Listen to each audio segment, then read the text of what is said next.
YouTubers, it's Monday. Looks like a storm is rolling in. Just wanted to give you a quick update.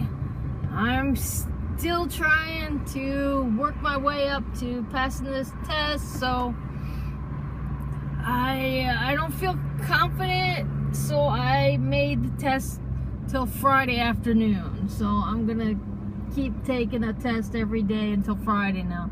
I changed it from Tuesday to Friday because I still haven't gotten above an 82, so I just need to do that. Sorry I haven't been posting as regularly. Just been really concentrating on this, and soon I'll be back to normal. Well, then I have another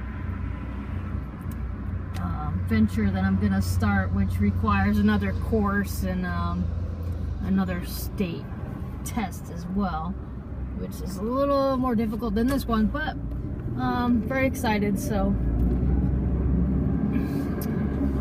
I'll try to keep you posted as often as I can.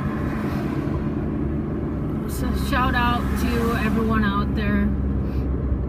You know who you are. So hope you're all doing well. Talk to you later.